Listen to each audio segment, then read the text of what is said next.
Okay, welcome to our video for today. We're solving exponential equations.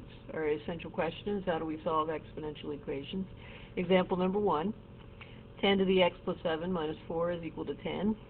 We're going to solve for x by adding 4 to both sides. That's our first step. So we add 4 to both sides, we get 10 to the x plus 7 is equal to 14. Step number 2, once we've done that, it looks totally it looks just like an exponential equation. So we're going to rewrite it as a log because we're trying to isolate this x. We want to get it down from being an exponent. So we are going to rewrite it as a log. So to do that, we are going to say that we have log base 10 of 14. Remember, this is my base, this is my argument, all of this is my exponent. So that goes on the other side. So log base 10 of 14 equals x plus 7. Step number 3 now, we need to isolate the x. We want to get x by itself. So we're going to subtract 7 from both sides.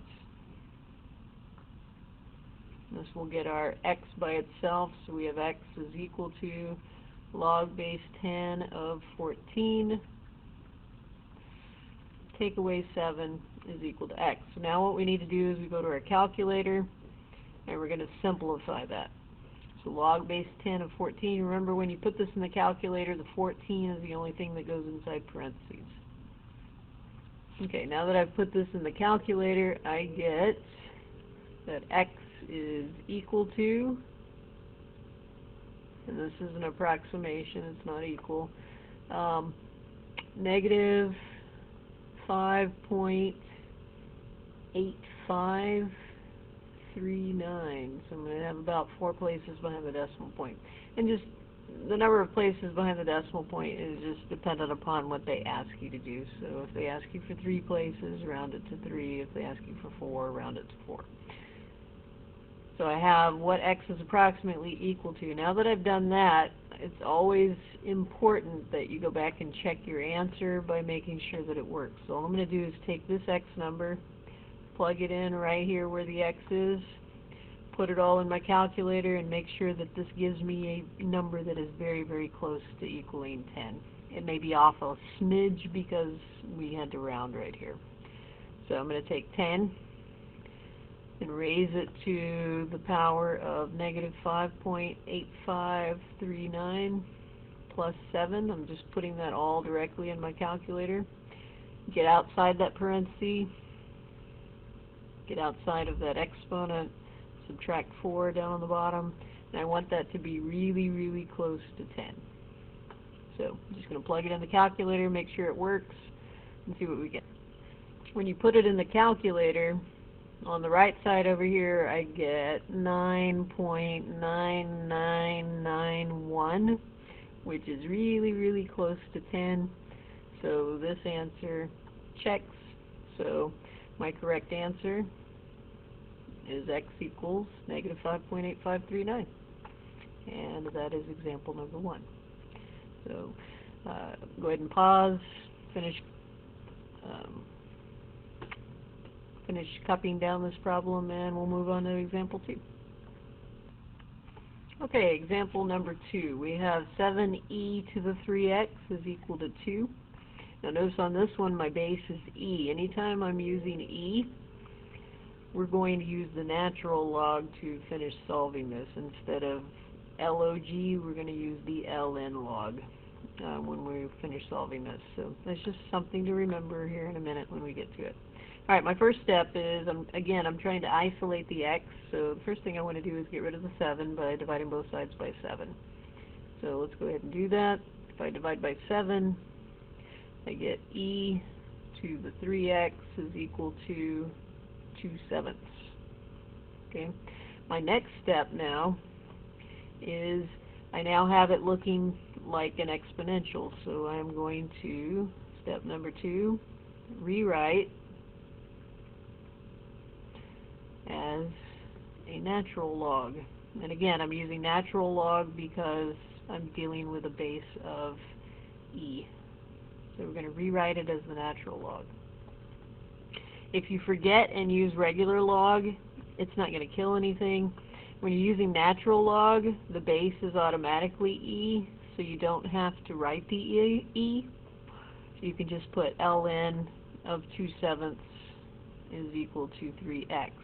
If you use the regular log, then when you write it, you would write it alternatively. You would say log base e of 2/7 is equal to 3x. Now here's the kicker. You're going to get the same answer no matter which way you write it. Okay? You will get the same answer because ln is log base e. Alright, so step number 3. We are now ready to get rid of this 3 over here. So we are now going to divide both sides by 3.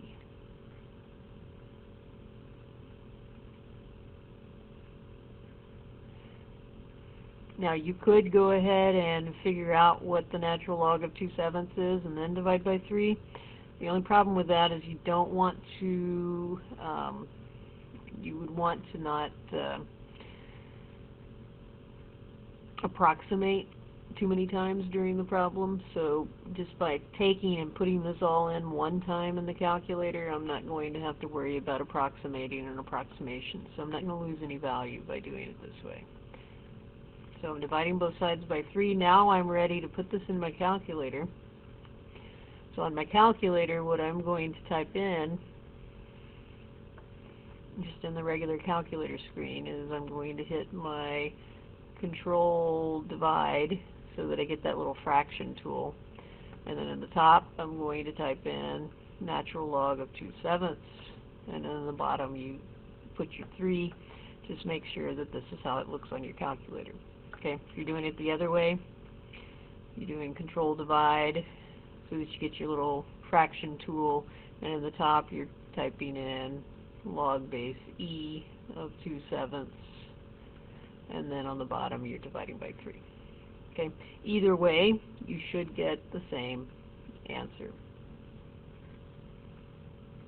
So go ahead and do that. And let's see what we get. Okay, so when I put it in the calculator, I get negative 0.41759. Both ways, got the same answer. Okay. Remember the next step, most important step of all, once you get your answer, check.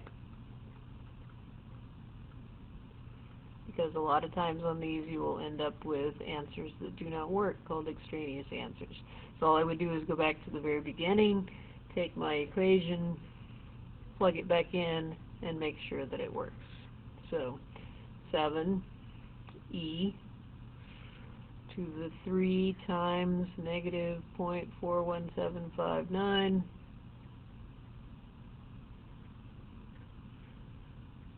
and I want to see if that's equal to 2. So plug it in, see if it works. And when I plug that in the equation, or in the calculator, I get exactly 2, and that's equal to 2, so it works. So always make sure you go back and check your answers. Okay, that is it for your examples for today. So make sure you get these in your notes, and we will be checking them on Thursday. Thank you. Have a good evening.